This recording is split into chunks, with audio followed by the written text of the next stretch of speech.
Hi, I'm Devastation. I'm a board certified lactation consultant, and I've been in the birth and lactation world for about 5 years now.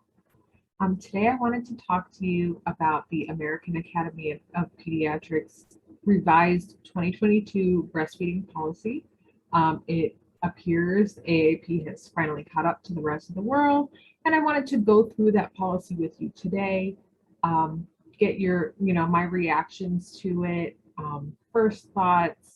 I've heard basically what it says, but I haven't actually read through the entire policy, so I was going to do that with you today. I'm not the most tech savvy, so I'm going to, look through the policy, read some of it, react to it, and hopefully be able to get the images up on the screen, so you can follow along with me. All right, so let's get started.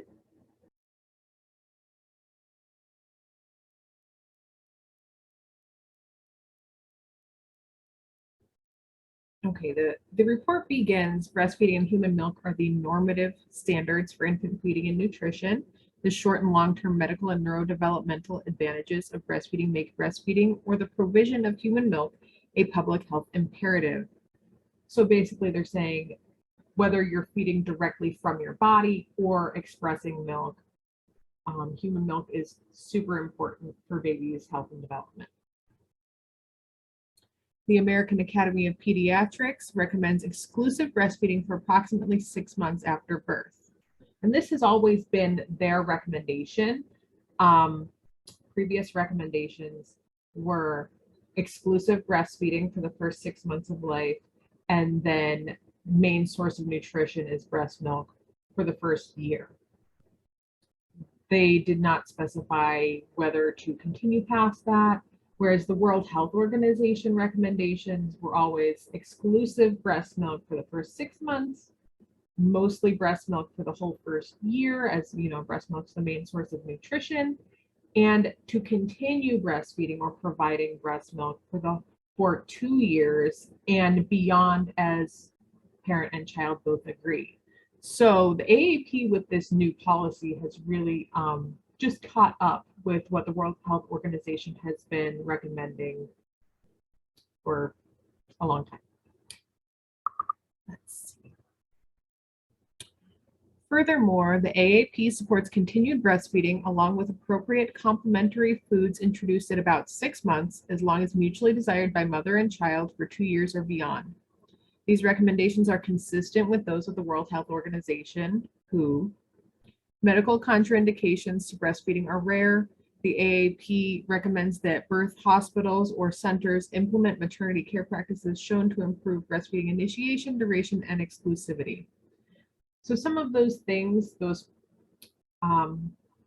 after immediate postpartum elements that can encourage breastfeeding are skin to skin immediately after birth, and delaying the bath, baby's first bath. All those newborn evaluations, all the tests and everything can be done with baby right directly on your chest.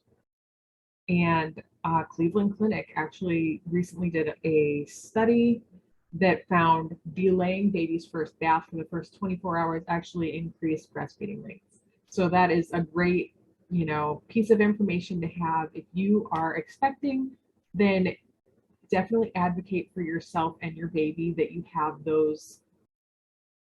that bonding time right after birth.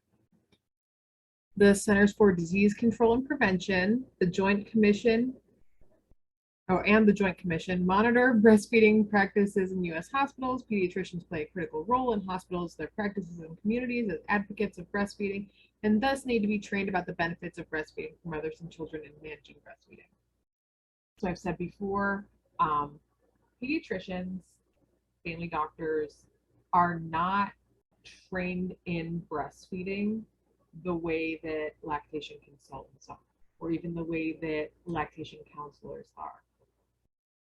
Pediatricians don't get a whole lot of breastfeeding specific education.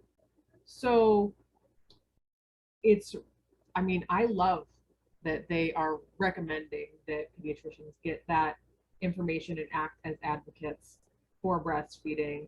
And if they cannot, for some reason, get that extra breastfeeding education, then they need to be able to refer out to lactation consultants whenever their patients have breastfeeding or lactation questions or concerns.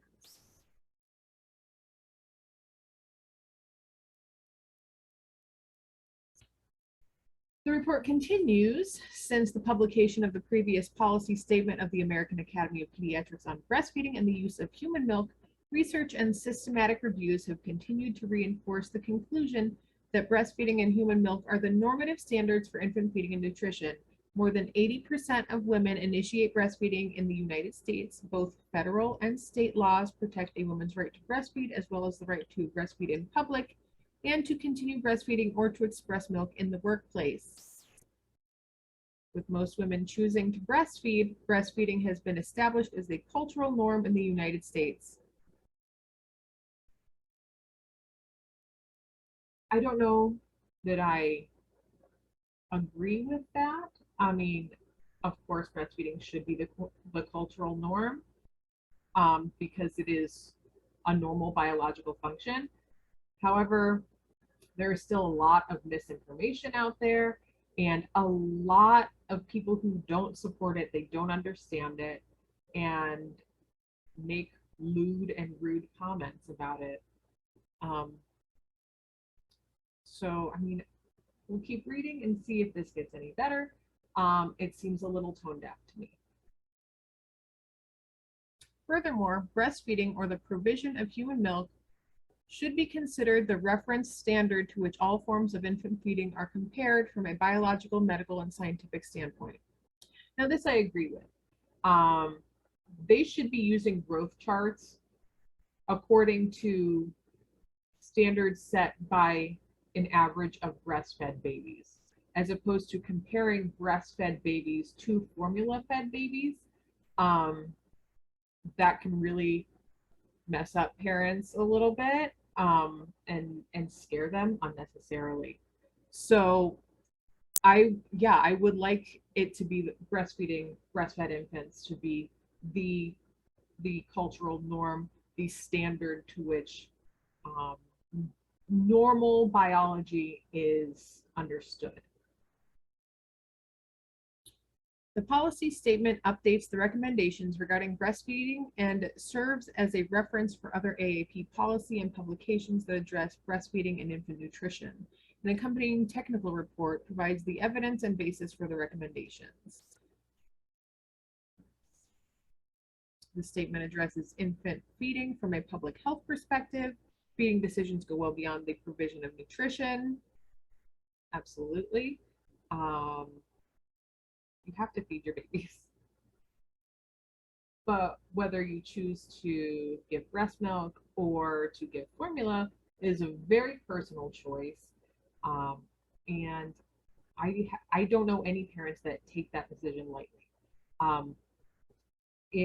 There are so many factors that go into play and a lot of worries. So hopefully, they get into that a little bit. I'm sure they do. It's a 15-page report. So let's see.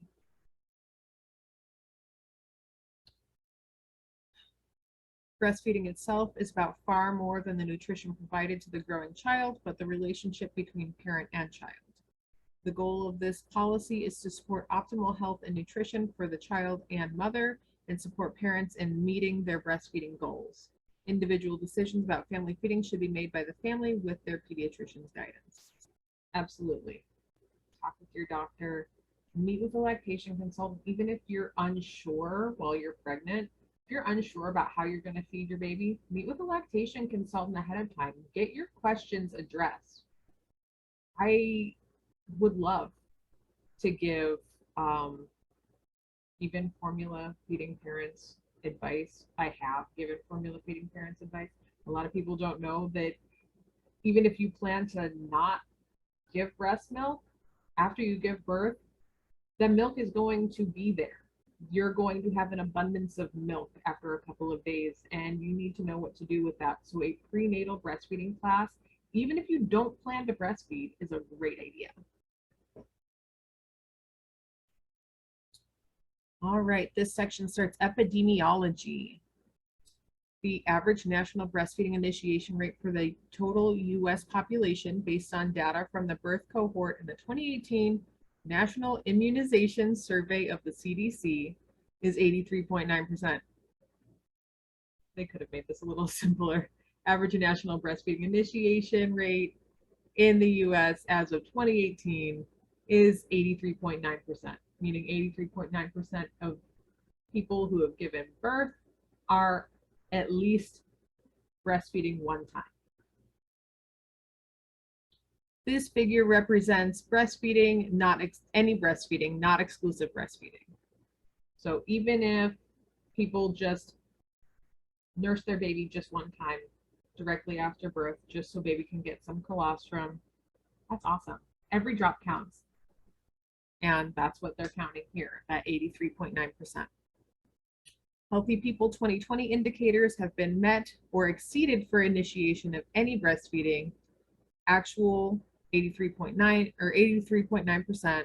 Exclusive breastfeeding through 3 months, which was 46.3%, and exclusive breastfeeding through 6 months, 25.8%, and any breastfeeding at 12 months of life, 35%.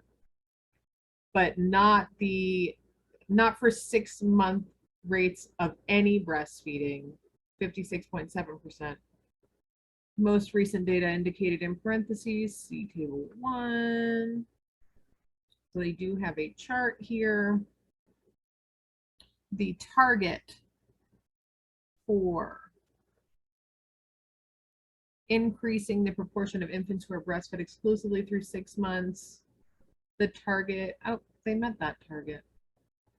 Oh, increase the proportion of infants who were breastfed at 6 months. The target was 60.6% and current rates are 56.7%. So we really want to encourage that longer duration of breastfeeding, any breastfeeding.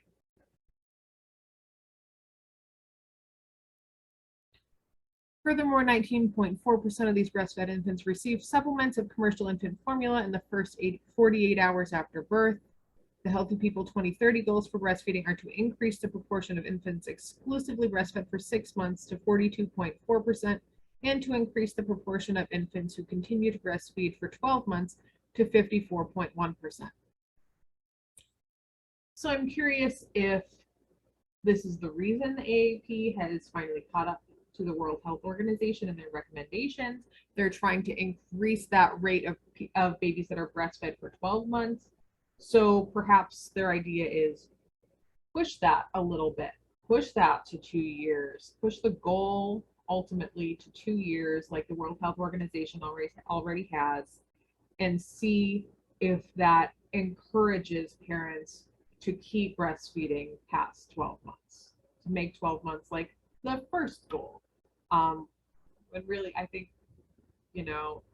every feed is an accomplishment, especially if you are having a really hard time. But getting through the first 2 weeks, that's fabulous.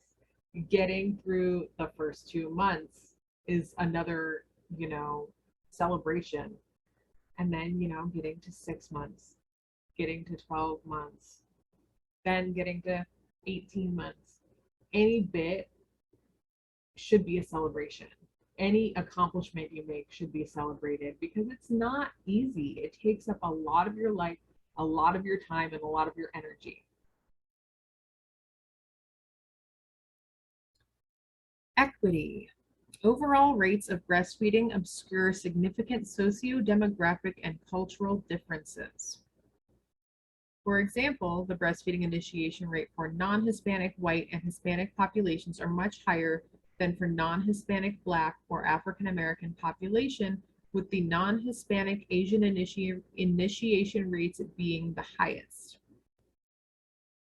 None of the Healthy People 2020 objectives for breastfeeding were met for non-Hispanic Black mothers and infants among the 2018 birth cohort. Similar disparities are also seen among mothers with low income, participants in the Special Supplemental Nutrition Program for Women, Infants, and Children, which is WIC. We talked about that in the video I did on the Senate not passing the Pump Act and the Formula Act, and I will link that below. Thank you guys for watching that. It's got over 2,000 views, and I can't even believe that. I really appreciate the support.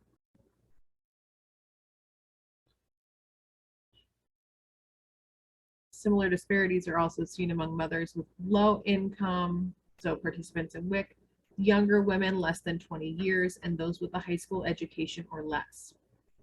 These disparities represent a significant inequity issue that has disproportionate impact excuse me, on the non-Hispanic Black population.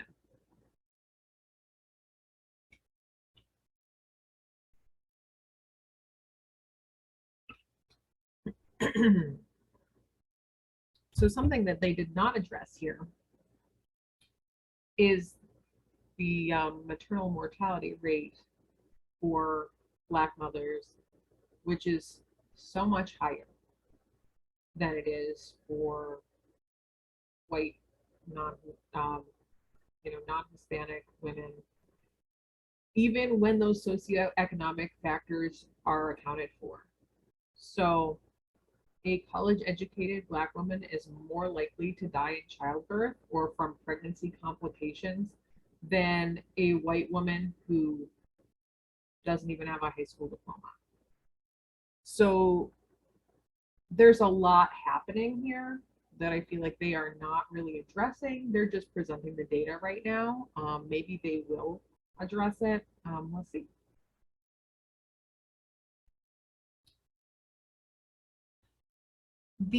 Okay, did I read that? These disparities represent a significant inequity issue that has disproportionate impact on the non-Hispanic Black population. Implicit bias, structural bias, and structural racism should be addressed to eliminate disparities in breastfeeding and improve the health and well-being of all children and families.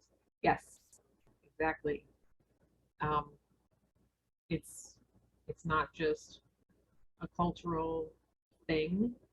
It is a systematic, built-in racism to our healthcare in the United States. It has been estimated that suboptimal breastfeeding in a non-Hispanic Black population is associated with a 1.7 times excess number of cases of acute otitis media, which is earache or ear infection, a 3.3 times excess number of cases of necrotizing enterocolitis, which is a infection in the intestines that is lethal to newborns, and a 2.2 times excess number of child deaths compared to a non-Hispanic white population. A nationally representative sample found that breastfeeding was associated with a 21% reduced risk of post-neonatal death for all infants and a 31% reduced risk for Black infants. A recent analysis linking birth and death certificates for all U.S. births in 2017 found that any breastfeeding of non-Hispanic Black infants is associated with a 17% reduction in infant mortality, 29% reduction in neonatal mortality, and 13% reduction in post-neonatal mortality. So breastfeeding saves lives. Absolutely saves lives. This is why we have a Black Breastfeeding Week. We need to speak up for this community. We need to support this community. Go to blackbreastfeedingweek.org to see more information. They have great resources. They're an amazing organization. I will also link them below.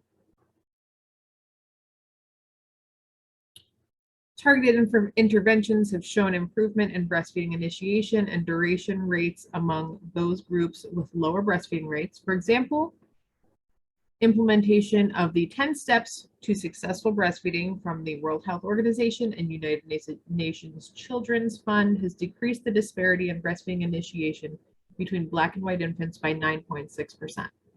In addition, a systematic review by the Agency for Healthcare Research and Quality concluded that for women enrolled in WIC, peer support interventions offered by WIC agencies improved rates of breastfeeding initiation and duration.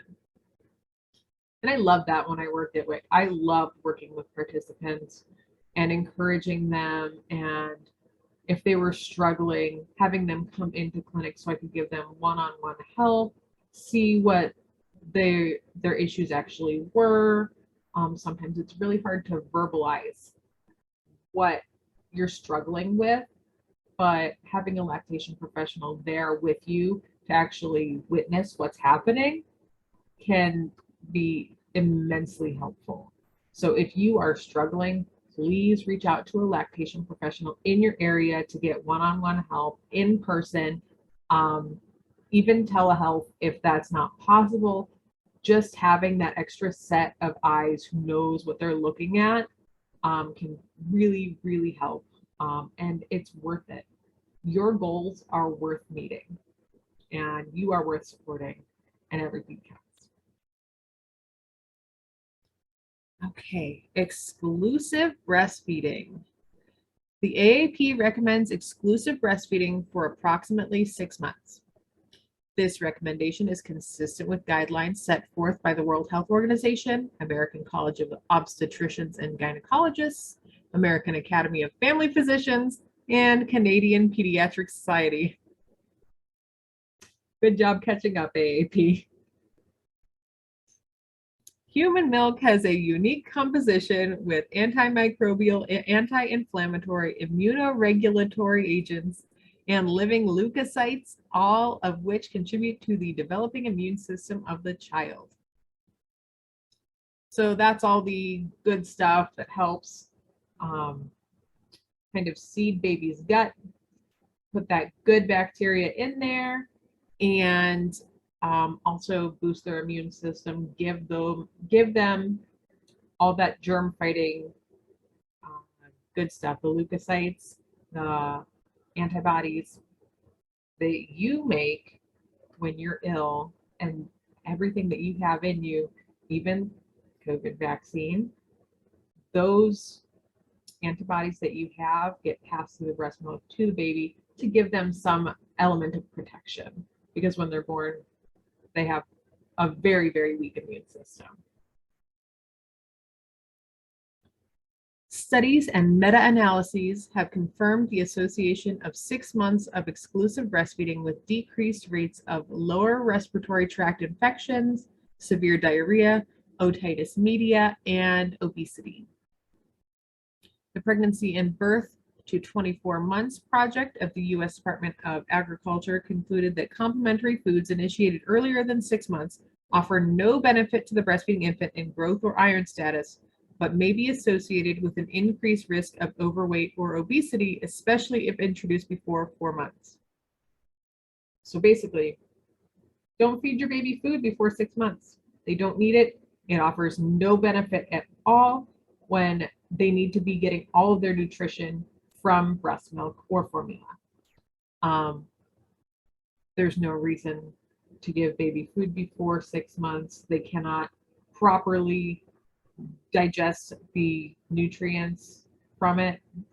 So it's just a way to fill up their belly with stuff that they can't even use yet. The European Food Safety Authority panel on nutrition, novel foods, and food allergens concluded that most infants do not need complementary feeds for nutritional reasons until about 6 months of age. Duration of breastfeeding. The AAP supports continued breastfeeding along with appropriate complementary foods introduced at about 6 months, as long as mutually desired, for 2 years or beyond. Studies and meta-analyses have also confirmed that the impact of breastfeeding longer than 12 months on maternal health in decreasing maternal type 2 diabetes mellitus, hypertension, breast cancer, and ovarian cancer rates. So the longer you breastfeed, especially past 12 months, the better it is for you and for baby. Mothers who decide to breastfeed beyond the first year need support. Yeah. Mothers who decide to breastfeed at all need support. But yeah, especially after 12 months, especially when you start getting those comments, oh, you're still breastfeeding. How long are you going to do that for? When are you going to stop? That baby can walk. They have teeth. They're saying words. Why are you still breastfeeding? Because it's biologically normal and it's healthy. And those benefits do not magically just go away at 12 months. Oh, let's see. They often report feeling ridiculed or alienated in their choice and conceal their breastfeeding behavior to minimize unsolicited judgment and comments. Yes, I have seen this. When I was nursing my oldest, a couple told me that if you nurse past 2 years, you need to keep it at home. And this was from a family who had nursed past 2 years, and they had shame around it or something. Um, and a lot of people, I suppose, don't go around saying that they nurse their toddlers and their preschoolers. But from working at WIC, we had a giant stack of participants. That sounds really weird, but it made sense the way we charted. There was a stack of more than 100 parents who continued to breastfeed after a year, and some of them after 2 years, some of them after 3 years. And until I started working at WIC, I had no idea that there was this huge community of parents who were practicing full-term nursing. And I feel like if we kind of eliminated that stigma and made it more normal, then we would have so much more support and it wouldn't seem weird and people would stop making those ridiculous comments, and we'd be a healthier society for it. There is evidence that only 1/2 of mothers who breastfeed past 1 year discuss their decision with their pediatric primary care provider, and that 38% of women who reported that their provider was unsupportive of breastfeeding past the first year elected to change their pediatric primary care provider. If your care provider doesn't support your decision to breastfeed, get a different doctor. Fire that doctor. They work for you. There is no reason for you to feel ashamed of your parenting choices that are well supported by evidence because your provider is uneducated and unsupportive.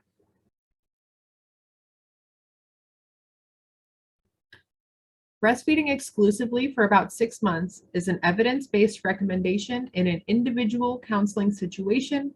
Pediatricians and families can discuss the desires of the family and cultural variations.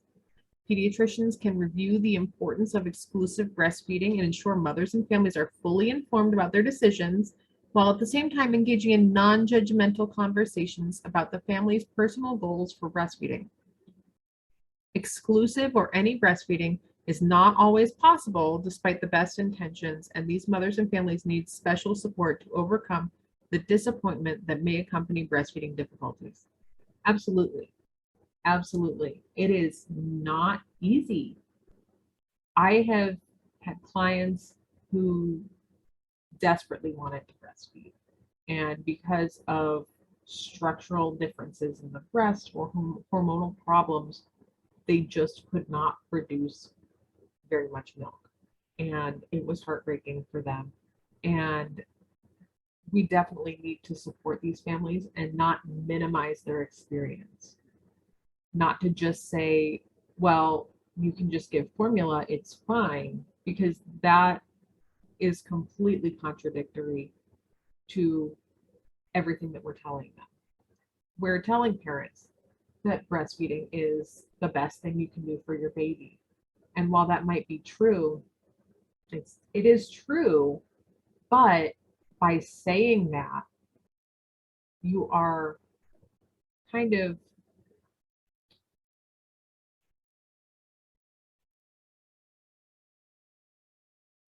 almost implying that parents who choose to formula feed are choosing to not do what is best for their baby, which is not true at all. But you have to understand that every family's journey is different and that facts are not attacks. You just by stating that breastfeeding is best, I mean, you need to be sensitive um, and understand that not everyone is going to want to do these different kinds of things, even if they're supported by science. It's not just that easy. Breastfeeding is never just that easy. Nothing about parenting is just that easy, and it just gets harder.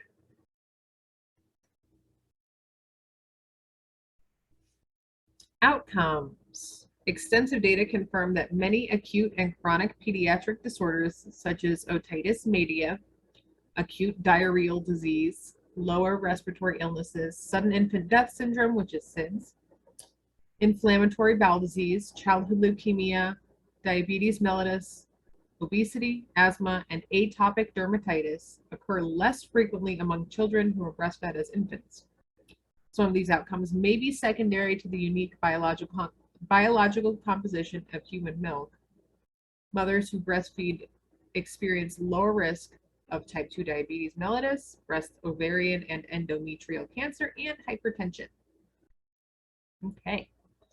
Contraindications to breastfeeding.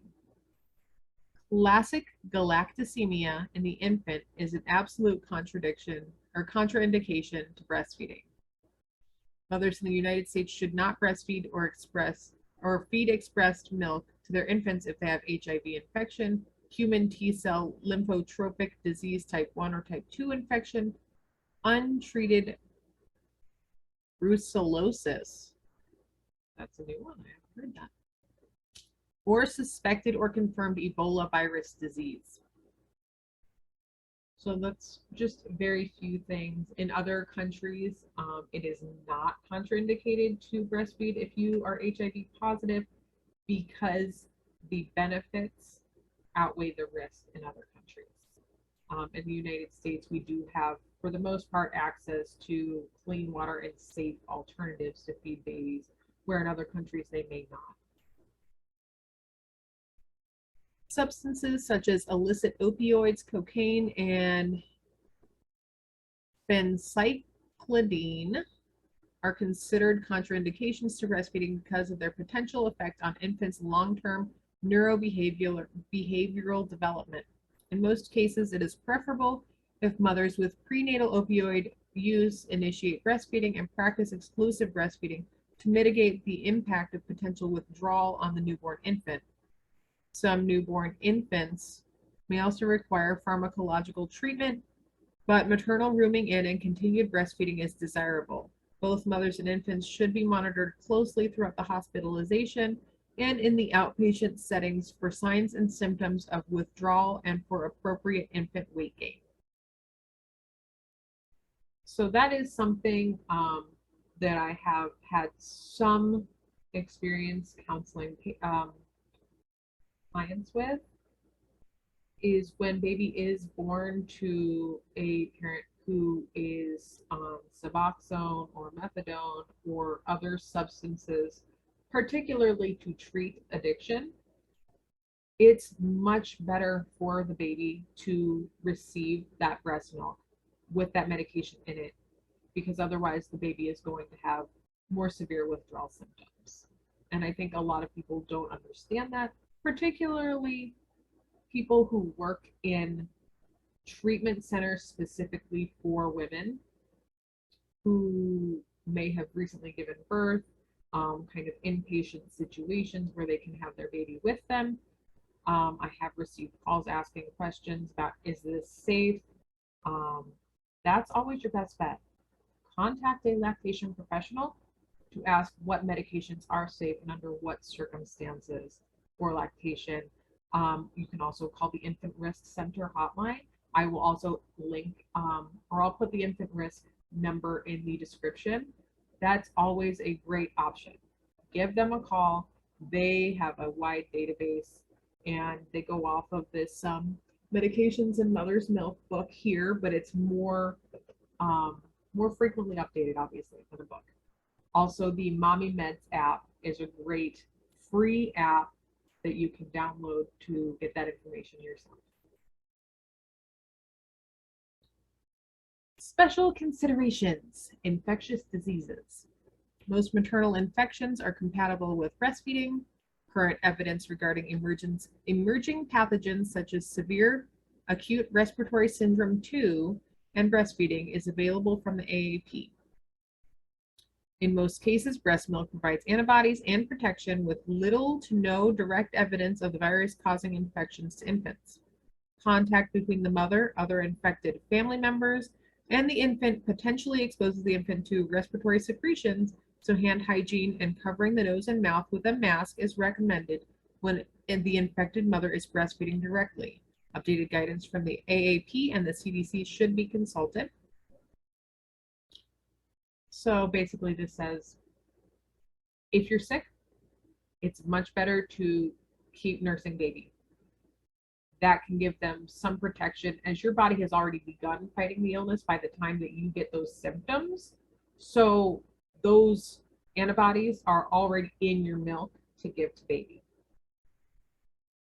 Mothers who are infected with untreated brucellosis temporarily should not breastfeed and should not feed expressed milk to their infants. I had to go past a couple of tables there. Women with active herpetic lesions on the breast should refrain from breastfeeding or using express milk from the affected breast until the lesions have resolved, but may breastfeed from the unaffected breast when lesions on the affected breast are covered completely.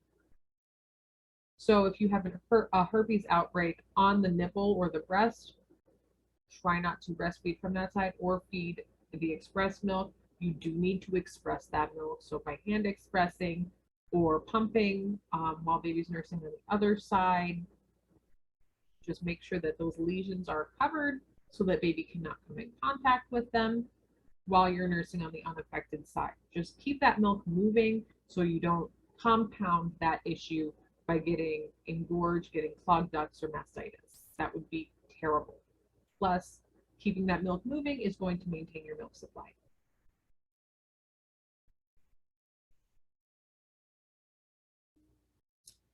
Women affected with the West Nile virus may breastfeed. Infants born to women known to be hepatitis B surface antigen positive should receive the initial dose of hepatitis B vaccine and hepatitis B immune globulin within 12 hours of birth. There is no need to delay initiation of breastfeeding until after the infant is immunized. Although hepatitis C virus can be detected in maternal milk, transmission of hepatitis C virus via breast milk has not been documented, so neither the AAP nor the CDC consider maternal hepatitis C virus infection a contraindication to breastfeeding. Mothers with hepatitis C who have cracked or bleeding nipples should refrain from breastfeeding from the affected breast or feeding expressed milk from that breast until the nipple has healed. This is because while hepatitis C is not transmitted through breast milk, it is transmitted through blood. So you want to make sure that your nipples are intact anytime baby is feeding from them or you're expressing milk. Mastitis occurs in 1/3 of postpartum women. Mothers with mastitis are encouraged to continue to breastfeed. Definitely. Keep draining that milk, keep that milk moving as much as you can. Regular feeding or expression of milk is an adjunct to other treatment. Antibiotics may be indicated. Approximately 10% of mastitis cases progress to breast abscesses, which require drainage. So a breast abscess is when one of the milk sacs or milk ducts within the breast becomes like a pocket of infection. And it can be incredibly painful and does need immediate medical attention. And abscesses may also create scar tissue within the breast that could contribute to repeated clogged ducts in that same area. So it's definitely something to take care of. Avoid engorgement as much as you can. Avoid mastitis. Keep that milk moving as best you can. Do regular breast massage to make sure everything's flowing freely. You should be good.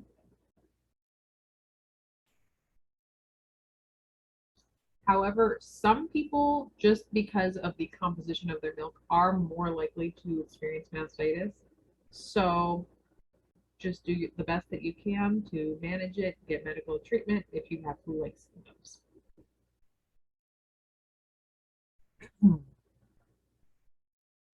Breastfeeding can continue on the affected side as long as the infant's mouth does not contain purulent drainage from the breast. That is the most disgusting line in this whole thing. I'm hoping, at least. Um, keep breastfeeding as long as the abscess is not draining into the baby's mouth. You know, but good advice. Coordination with the mother's provider is recommended. Influenza vaccination is recommended in breastfeeding mothers if they did not receive the influenza vaccine during pregnancy or are breastfeeding into the next influenza season.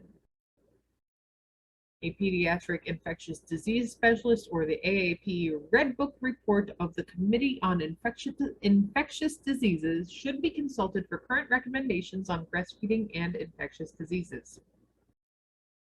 Marijuana use. Here's something that I'm sure a lot of people will be curious about. Current data are insufficient to assess the effects of exposure of infants to maternal marijuana use during breastfeeding. As a result, maternal marijuana use while breastfeeding is discouraged because the potential risks of infant exposure to marijuana metabolites are unknown. Women should be informed of the potential risk of exposure during lactation and encouraged to abstain from using any marijuana products and avoid secondhand marijuana smoke exposure. If you're wanting more information on this, the IBCLC Laurel Wilson, she is amazing. She has a lot of information on this on her website. I believe it's called Mother Journey. She does great talks on this topic and she's up on all the current research, so definitely check her out. Alcohol use. Breast milk alcohol concentrations closely parallel blood alcohol concentrations, with the highest levels in milk occurring 30 to 60 minutes after consuming alcohol. Moderate alcohol consumption by a breastfeeding mother, up to 1 standard drink per day, is not known to be harmful to the infant, especially if the mother waits at least 2 hours after a single drink before nursing or expressing milk to be fed to the infant.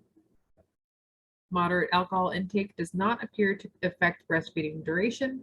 Consuming more than 2 standard alcoholic drinks daily is discouraged.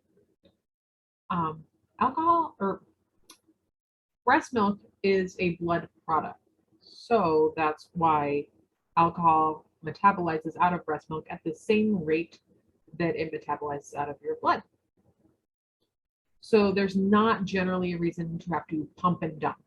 That's a very old concept. And it's not supported by science. As long as you can care for your baby generally, there's not going to be enough milk or enough alcohol in your milk to really affect baby. Like they recommend no more than 1 drink. There are charts available online that show how long it takes for that milk to metabolize out of for the alcohol to metabolize out of your milk based on how many drinks you've had and your weight. So that is definitely something to look into if you are concerned. Always talk with your baby's doctor about that, but you don't necessarily have to worry about pumping and dumping. Unless, of course, you are away from baby, not feeding baby, and going to be away for the whole night or something like that, and don't have a way to store that milk, then yeah, definitely pump. Keep that milk supply up,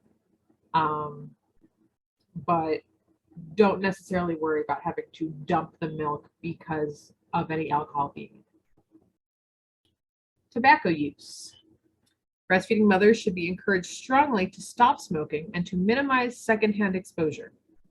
Cigarette smoking or the use of nicotine products is associated with shorter production of milk and shorter lactation.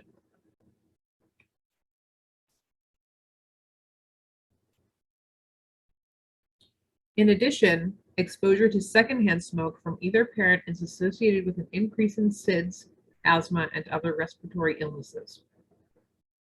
If, after counseling, a breastfeeding mother chooses to smoke or vape, she should be advised to minimize her smoking, never smoke while breastfeeding, and never smoke inside the home or car.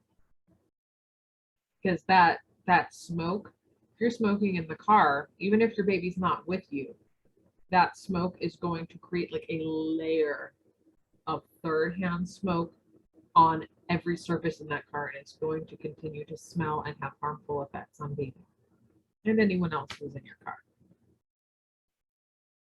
To minimize the transmission of nicotine and other byproducts to the infant, it is preferable that the mother smoke or vape immediately after breastfeeding.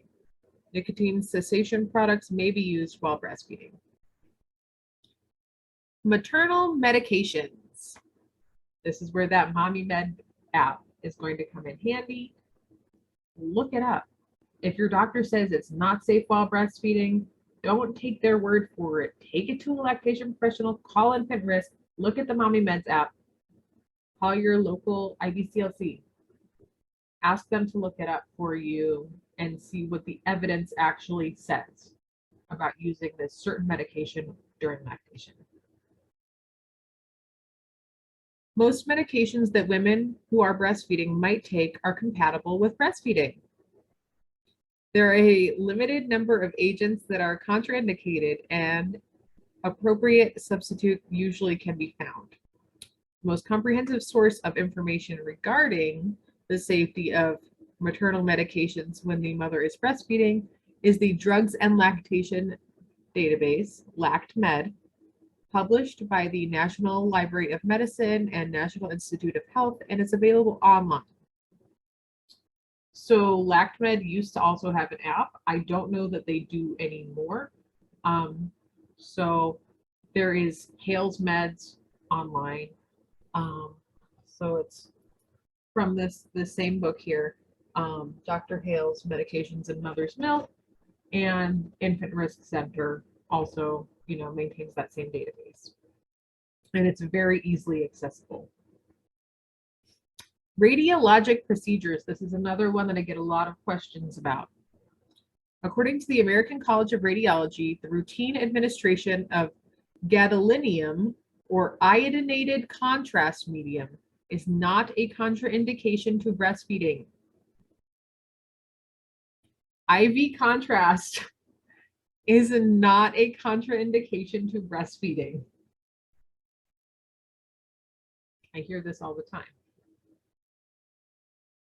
Lots of people are told that they are not able to breastfeed after having that kind of IV contrast. It's simply not true. Very small amounts of contrast enter breast milk, and less than 1% of that is ingested by the infant, is absorbed from the gastrointestinal tract for a net absorption of less than 0.0004% of the intravenous drug or dose of gadolinium, and less than 0.01% of the intravenous dose of iodinated contrast being absorbed systemically.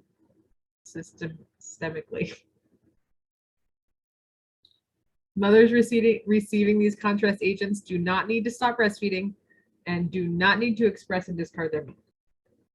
So I hope that puts a lot of you at rest. No, not at rest. I hope it puts a lot of you at ease, especially if you have upcoming medical procedures, that you don't have to worry about pumping and dumping if you have to get IV contrast. It's simply not necessary. Hospital support. The AAP acknowledges the findings of the Agency for Healthcare Research and Quality that the Baby Friendly Hospital Initiative increases breastfeeding initiation and duration. Although education of healthcare staff may be important, it is insufficient as a single measure to increase breastfeeding initiation. Practices shown to improve breastfeeding rates include skin-to-skin care of the mother and infant immediately after birth for newborn infants delivered both vaginally and by cesarean delivery. Skin-to-skin does not have to be only for babies born vaginally.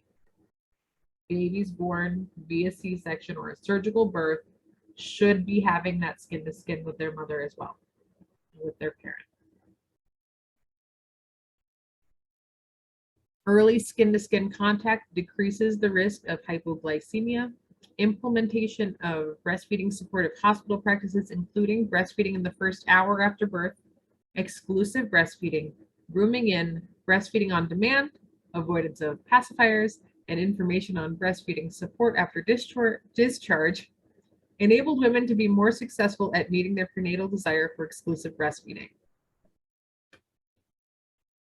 Data compiled by the CDC Maternal Practices in Infant Nutrition and Care Survey of infant feeding data and maternity practices at more than 1,300 U.S. hospitals revealed that higher scores on implementation of breastfeeding supportive maternity care practices were associated with higher rates of exclusive breastfeeding at the time of hospital discharge and with any and exclusive breastfeeding at 8 weeks postpartum. That was the longest sentence. Basically, hospitals that had implemented all these initiatives, these different things that promote breastfeeding, those babies born in those hospitals had higher exclusive breastfeeding rates at 8 weeks postpartum. In addition, the Agency for Healthcare Research and Quality systematic review of 40 studies concluded that breastfeeding supportive practices were associated with improved rates of breastfeeding initiation and duration. Frequent feeding on demand, at least 8 to 10 times in 24 hours, decreases newborn weight loss, the need for supplements, and the risk for clinically significant hyperbilirubinemia, which is jaundice. 8 to 10 times per 24 hours feeding is the minimum. Generally, when you are feeding on demand or on cue, babies are going to nurse a lot more often than that. Continuous rooming in with frequent exclusive breastfeeding is recommended. Practitioners can avoid recommending breast milk supplements unless breastfeeding technique and frequency has been optimized first or when supplementation is medically necessary. Maternity care practices shown to increase initiation, duration, and exclusivity of breastfeeding, such as those delineated in the WHO 10 Steps to Successful Breastfeeding, are monitored by the CDC in the Maternity Practices in Infant Nutrition and Care Survey. Statewide and hospital results on the maternity practices and infant nutrition and care surveys can be used to develop practices and policies that strengthen support for maternity patients. Delayed bathing of the newborn until 12 hours after birth allows more uninterrupted skin-to-skin contact and has been shown to improve exclusive in-hospital breastfeeding rates. The AAP does not provide a recommendation on infant bathing except in cases of maternal HIV infection, hepatitis B or C virus infection, herpes simplex, or other infections transmitted via blood or other bodily fluids. This guidance is based on expert opinion. Formal hospital staff training should focus on updating knowledge and techniques for breastfeeding support. Emphasis should be placed on the numerous benefits of exclusive breastfeeding and emphasis on the role of staff in decreasing disparities and providing culturally competent care. Here's the other one that's going to be interesting. Safe sleep. The AAP has issued recommendations for SIDS, or sudden unexplained infant death prevention, as well as safe sleep and skin-to-skin care. These recommendations provide detailed guidance to support breastfeeding mothers while preventing the tragic deaths of infants because of unsafe sleep practices. The AAP recommends breastfeeding as one strategy to decrease the risk of SIDS or sudden unexplained infant death.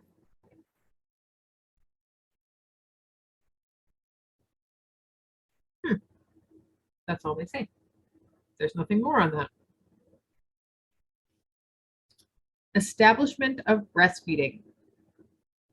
Most mothers experience lactogenesis 2 or more copious milk production by the 3rd to 4th day after delivery. So that's when, that milk transition is what a lot of people call milk coming in, even though your milk is already there. Colostrum is milk. Early skin-to-skin care and frequent feeding facilitate this transition from drops of colostrum to ounces of milk. Risk factors for delayed lactogenesis 2 include maternal obesity, polycystic ovarian syndrome, maternal diabetes mellitus, hypertensive disorders in pregnancy, preterm labor, cesarean delivery, and intrapartum complications such as excessive blood loss. Because remember, milk is a blood product. In cases of maternal diabetes mellitus, complications by maternal obesity, rates of cesarean deliveries are higher, which may also interfere with the initiation of breastfeeding. Signs of physiologic transition to lactogenesis 2, such as breast fullness or tenderness, visible leaking of milk, and more frequent infant swallowing should be tracked along with the infant elimination patterns and weight trajectory. So if you want to have a lot of good information about this, how to tell if your baby's getting enough milk, when that milk transitions, and baby's diaper output, go ahead and see my, I think, most recent video, the how to tell if you have enough milk. We'll go over all of that. At least once every 8 to 12 hours during the hospitalization of the mother and infant, including once within 8 hours before hospital discharge, it is recommended that a health professional trained in formal assessment of breastfeeding perform and document an assessment of breastfeeding effectiveness. Now, I don't know how often this actually happens in hospitals. I've heard from a lot of clients that they ask to see a lactation consultant in the hospital, and that lactation consultant never got around to seeing them. So we have a lot of work to do. Breastfeeding and human milk for the very low birth weight infant. We're more than halfway through. So we're almost done. The AAP has provided clinical guidance to support breastfeeding and the use of human milk among very low birth weight infants. Mothers express milk for very low birth weight infants, less than or equal to 1,500 grams in the NICU, provide short and long-term health benefits, including reduction of necrotizing enterocolitis, late onset sepsis, chronic lung disease, retinopathy of prematurity, and improved neurodevelopment. So if your baby is in the NICU, they're very low birth weight, then it is even more imperative that they receive your milk, or they will receive donor milk in the hospital, because it's just so much safer, and it literally is medicine to help them grow and be safe and healthy. Oh, and that's exactly what they go on to say. Mother's expressed milk should be considered medical therapy with higher doses associated with maximal health benefits. So the benefits of breast milk, we know for mother and baby, for a lot of things, are dose dependent. So the more milk you give, the better the benefits, the more benefit you get out of it. Pediatricians can emphasize the importance of early and frequent milk expression for mothers of very low birth weight infants. The AAP recommends pasteurized donor human milk when a mother's milk is not available or is contraindicated. Fortification of mother's milk or donor milk with bovine or human milk-derived human milk fortifiers should be considered to optimize growth in the very low birth weight infant. Late, preterm, and early term infants. late preterm infants born between 34 and 36 weeks gestational age, and early term infants born at 37 to 38 weeks gestation have decreased breastfeeding rates compared to term newborn infants. So those early term infants, those 37, 38 weekers, are really good at pretending that they are nursing very well when, it may look and seem like they're latched on great, they're happy. Um, they may not be transferring milk very well at all. So those are the ones that can be a little bit tricky. Um, so if your baby is born even just a couple weeks early, it definitely can make a difference um, with your breastfeeding success. So please reach out to a lactation professional. There is help available, and you can do this with the proper support. Let's see. There are multiple factors that may lead to breastfeeding difficulties, including maternal delayed onset of lactation, infant immaturity, decreased effective milk emptying, and separation of infants from their mothers. Inadequate human milk intake in the first days after delivery can contribute to longer hospital stays and higher rates of hospital readmissions. Infant supplementation, when necessary, should preferably be with expressed maternal milk or pasteurized donor human milk when available, because formula supplementation has been associated with increased exclusive formula feeding at discharge. Informal milk sharing may be associated with infectious risks as well as contaminants. So you can also hear my thoughts about peer-to-peer milk sharing at the end of the video that I did about Senate failing to pass the Pump Act. Hyperbilirubinemia. Infants who are breastfeeding tend to have higher mean concentrations of bilirubin. This is believed to be physiologic, and there is some evidence that bilirubin in neonates is beneficial because bilirubin is a potent antioxidant. So it's normal and healthy for babies to have some level of jaundice after birth. Poor intake by the exclusively breastfed infant in the first days of life, however, can be associated with pathologic hyperbilirubinemia. And that's when those numbers of bilirubin get too high. There's too much circulating bilirubin in the blood. And the way that you get rid of that bilirubin is by pooping it out. So getting more milk in baby and getting baby to poop more is going to get that bilirubin down faster. A study has documented that decreased frequency of breastfeeding, especially less than or equal to 7 times a day, is associated with higher bilirubin concentrations, whereas breastfeeding 9 to 10 times a day is associated with lower bilirubin concentrations. So more milk, the better. Infant supplementation, when necessary, should be preferably with expressed maternal milk. Colostrum feedings increase stooling in the newborn, which increases bilirubin excretion in the stools. Makes them poop it out. Colostrum is a great laxative for babies. The need for phototherapy in an otherwise healthy infant without signs of dehydration and/or insufficient intake is not an indication for supplementation with formula unless bilirubin concentrations are approaching exchange transfusion levels.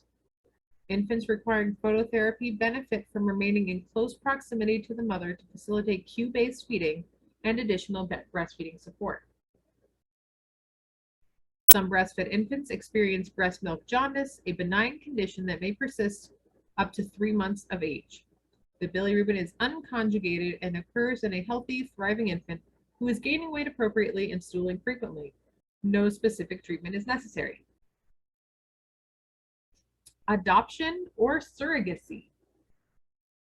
Breastfeeding is possible in cases of adoption or surrogacy, but if this is to occur, it optimally requires advanced preparation through hormone stimulation as well as signaling of the breast through pumping in advance of delivery.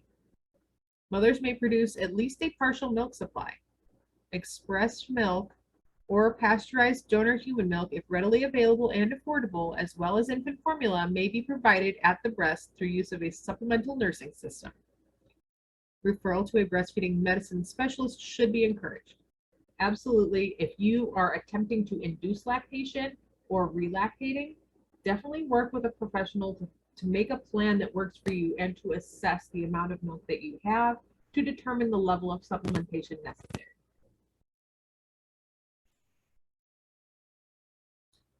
Infants born to gender diverse families. Children of gender diverse parents may have less access to human milk because of social and biological constraints. Breastfeeding is used throughout this document. However, the word breastfeeding itself may be both triggering and less accurate for gender diverse parents who may prefer the term chest feeding, which is more inclusive of lactation in the context of varying physiological anatomies.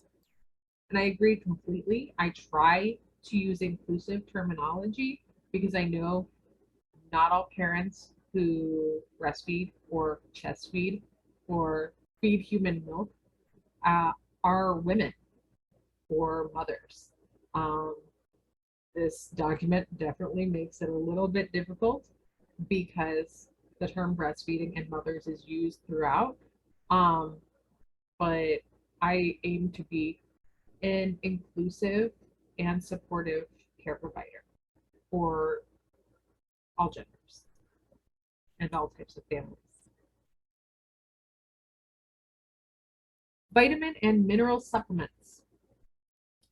Intramuscular vitamin K1 at a dose of 0.5 to 1.0 milligrams should be routinely administered to all infants on the first day of life to reduce the risk of vitamin K deficiency bleeding.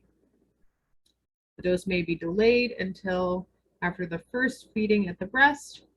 Oral vitamin K is not recommended because the oral dose is variably absorbed and may not provide adequate concentrations or stores.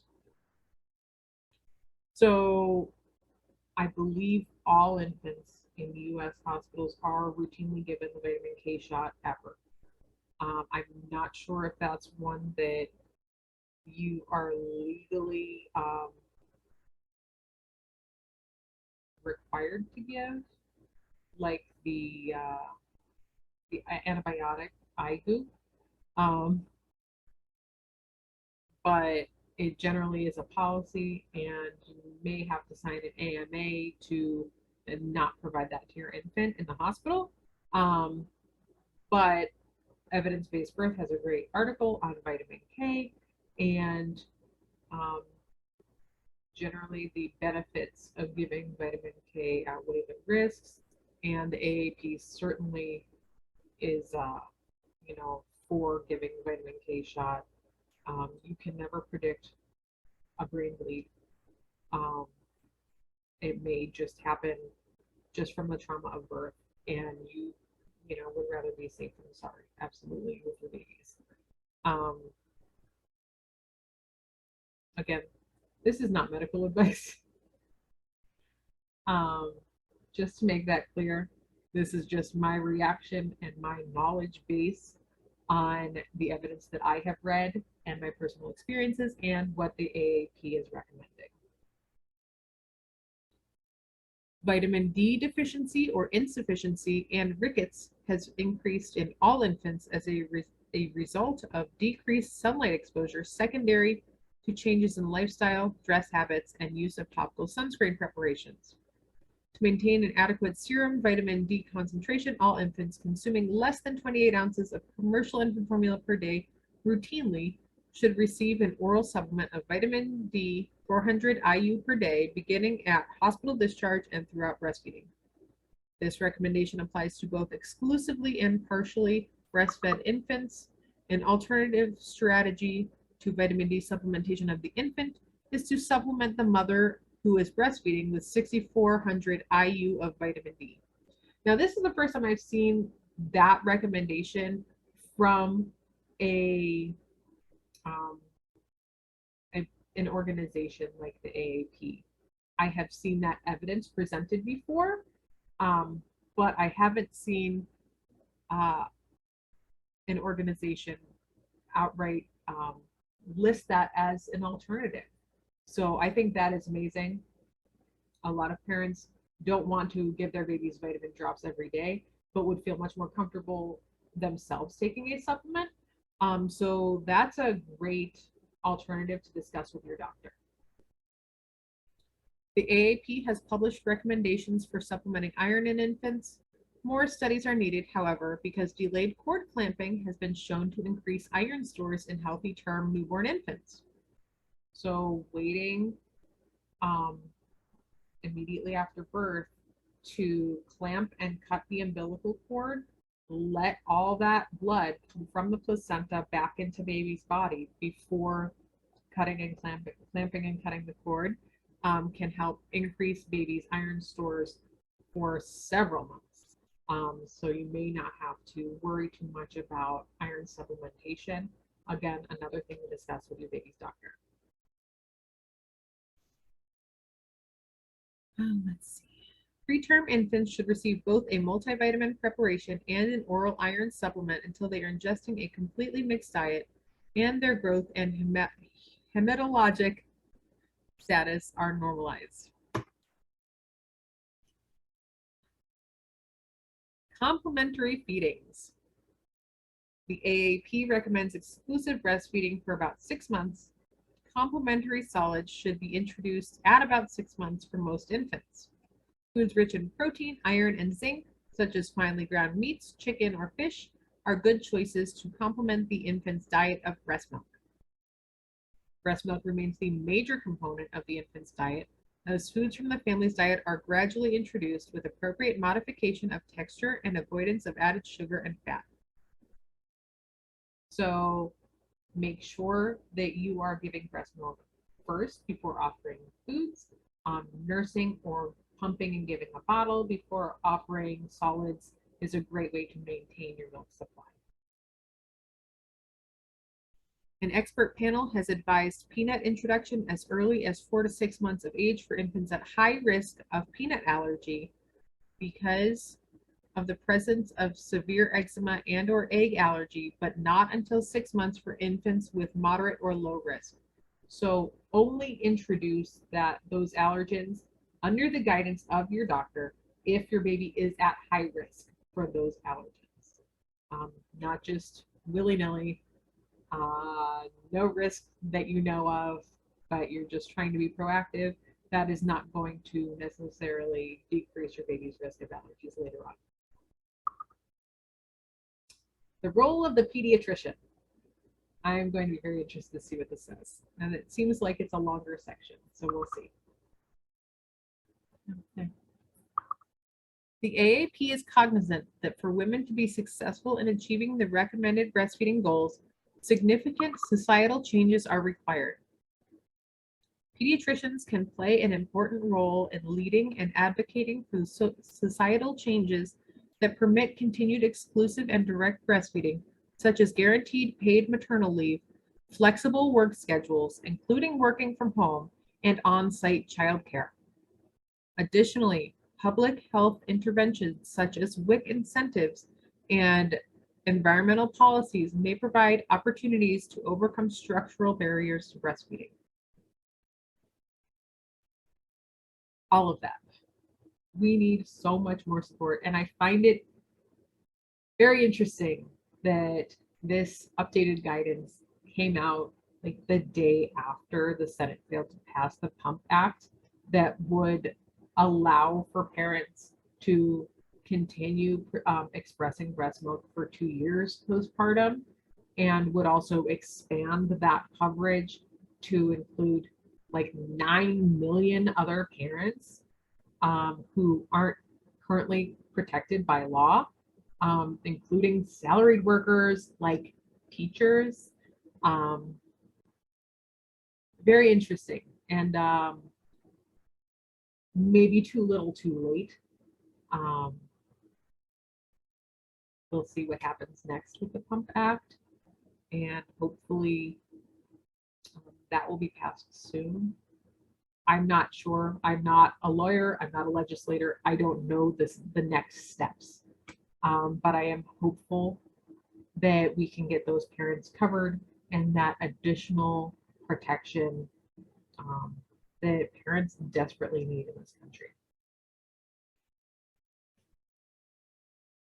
The critical role that the pediatricians play is highlighted by the recommended health supervision visit within 48 to 72 hours after discharge from the hospital or at 3 to 5 days of age.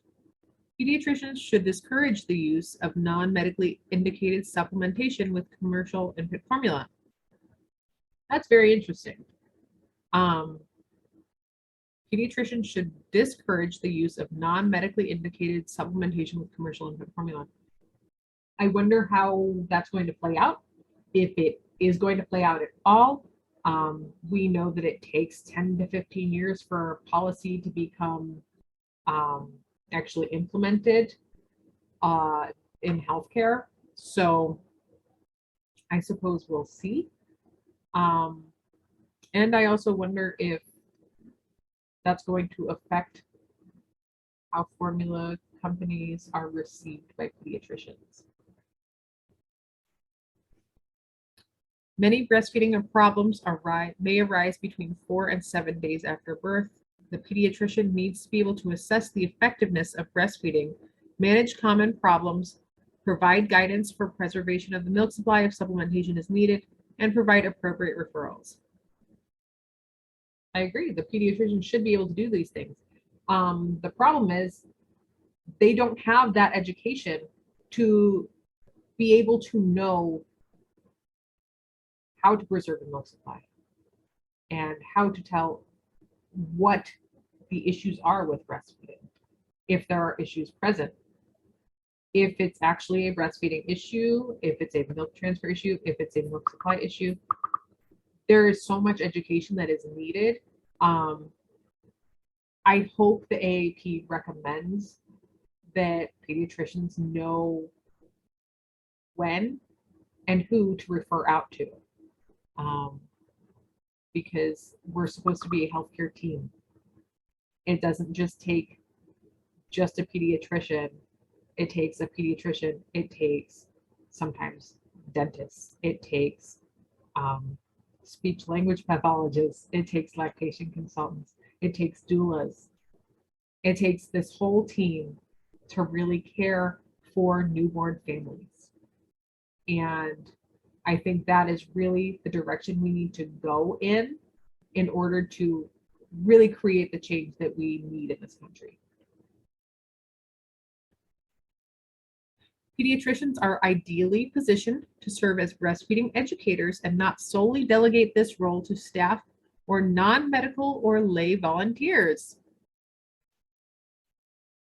I don't know about this one.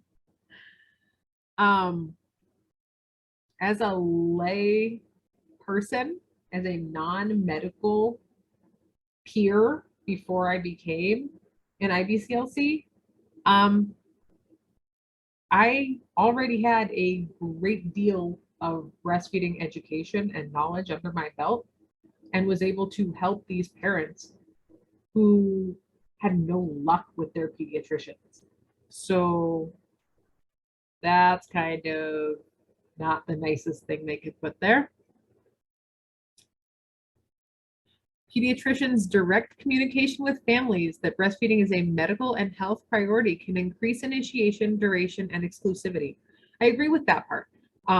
Definitely, parents are more likely to listen about health-related things when it comes from their doctor, unless it sounds suspect to them or completely contradictory to what their gut instinct tells them. I do think that if doctors really said, this is important and this will help your baby stay safe and healthy, then that would definitely help increase those breastfeeding initiation and duration rates. Collaboration with the maternal health provider can improve the overall care for the infant and mother. Healthcare providers play a role in providing the most up-to-date information and recommendations so that parents have the information about breastfeeding that they need to make an informed feeding decision. agree. I just feel like it feels a little silly that they're just now coming to this when they're just playing catch up with all of the other professional health organizations around the world. The AAP has outlined how a pediatrician's own office-based practice can serve as a model for how to support breastfeeding in the workplace. The pediatrician should consider taking the lead in encouraging his or her affiliated hospitals to provide appropriate support and facilities for their breastfeeding employees. Yes, above all, hospitals should have these pro-breastfeeding, pro-lactation policies in place, but often the people that I hear most have issues with expressing milk are nurses and healthcare providers that work in hospitals. You think it would be the exact opposite. You think they would have more support there, but from what I'm hearing, they generally do not.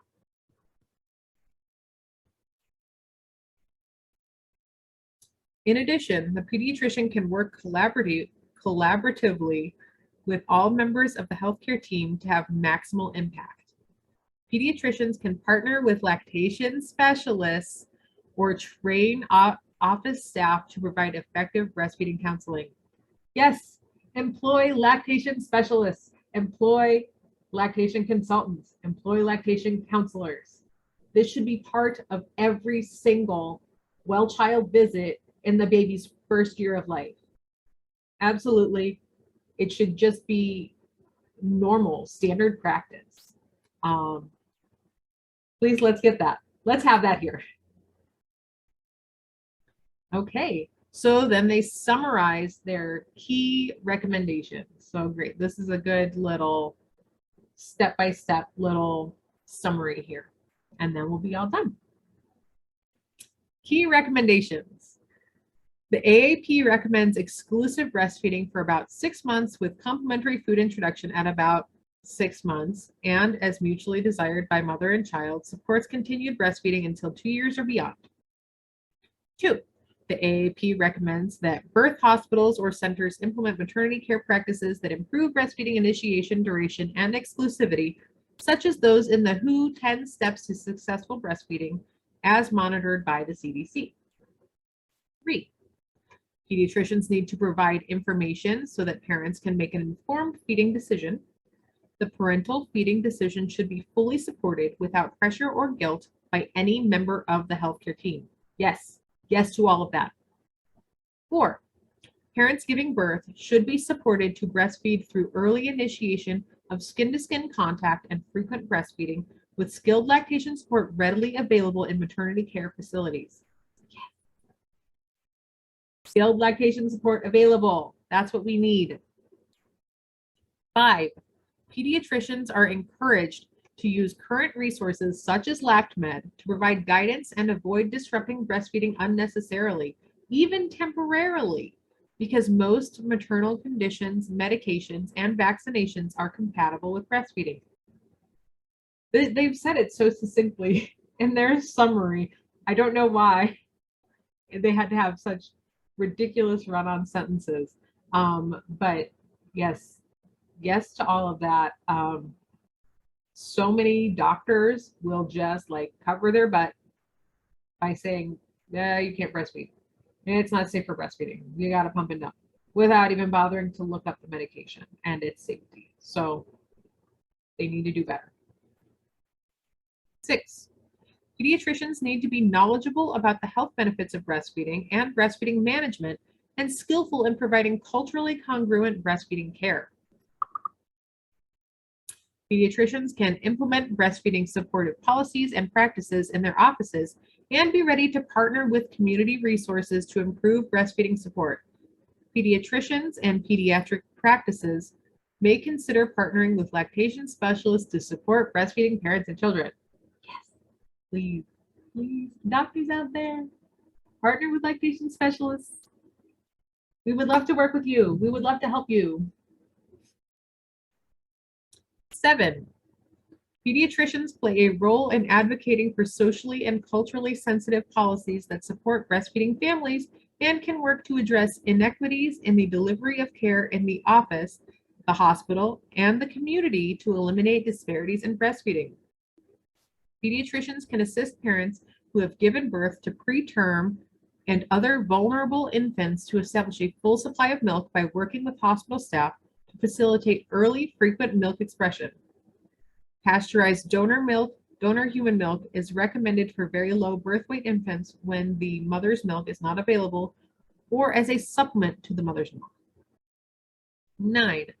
Policies that protect breastfeeding, including universal paid maternity leave, the right of a woman to breastfeed in public, insurance coverage for lactation support and breast pumps, on-site childcare, universal workplace break time with a clean private location for expressing milk, the right to feed express milk, and the right to breastfeed in childcare centers and lactation rooms in schools are all essential to supporting families and sustaining breastfeeding.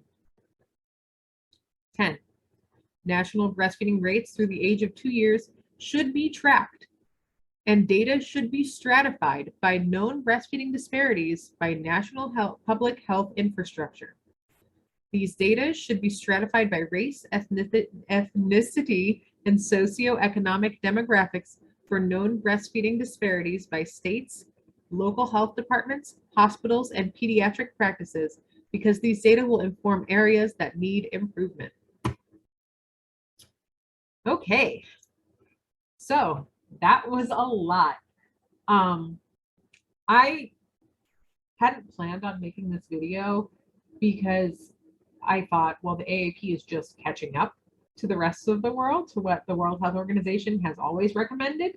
But then I did receive a lot of questions about what do I do? How do I keep nursing or pumping or giving milk after a year old? How do I stop pumping at work at a year, but continue to give breast milk for longer? And these are great questions.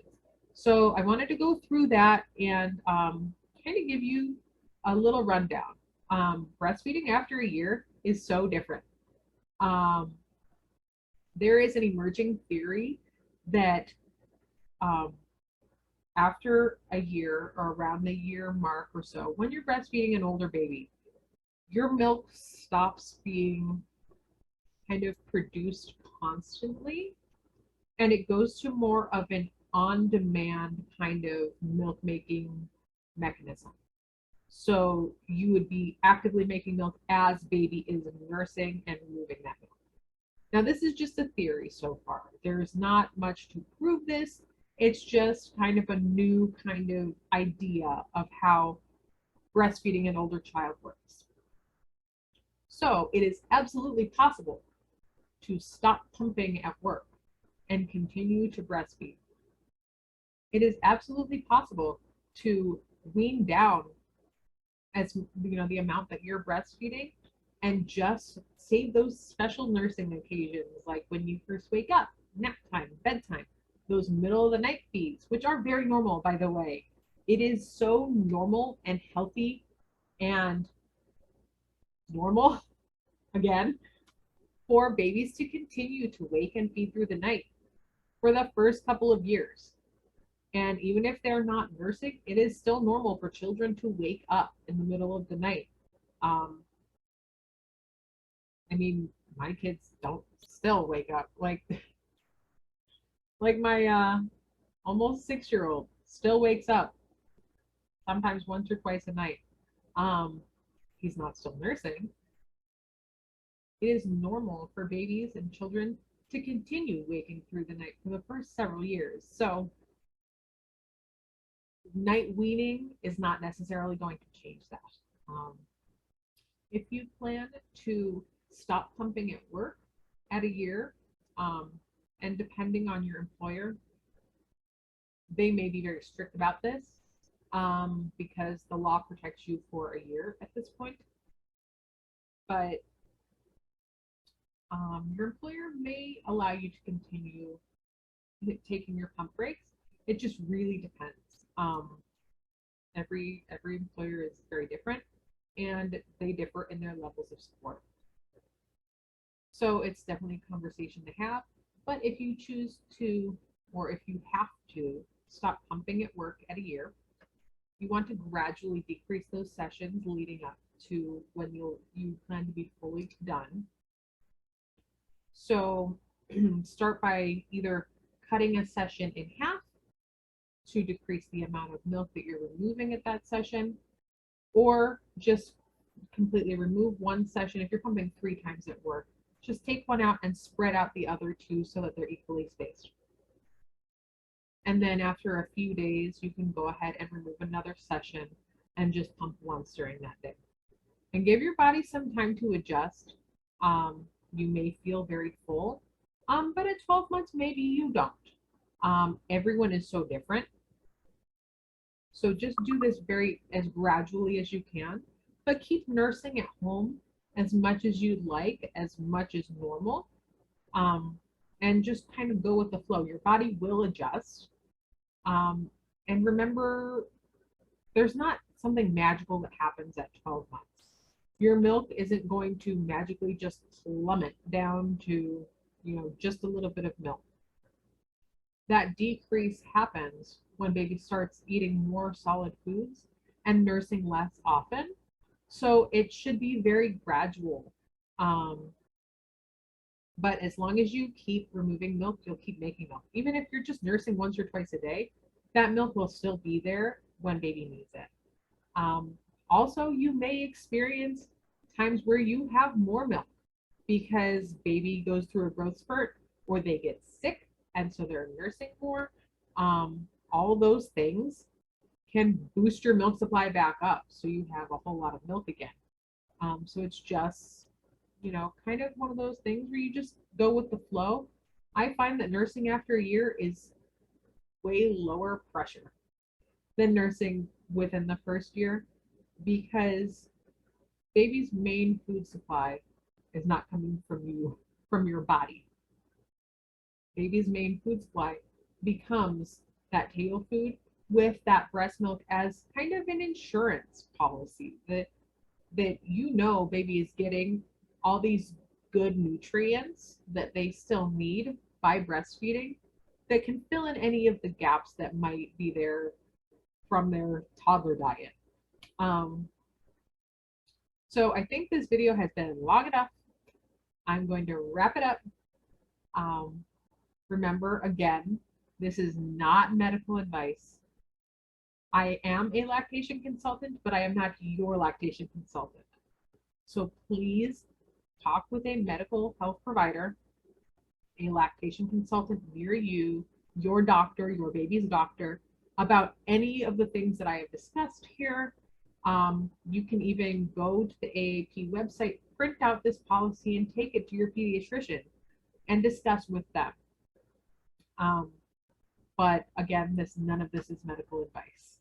This is just for educational and informational purposes. With that being said, I'm gonna say bye-bye and try to edit this the best that I can. Make sure I can kind of get some images up there for you so you can see this report and not just take my word that it exists.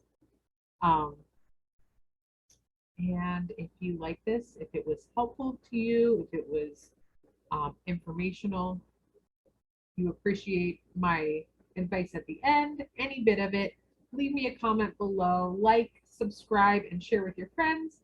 And I will see you next time. Thanks very much. Bye.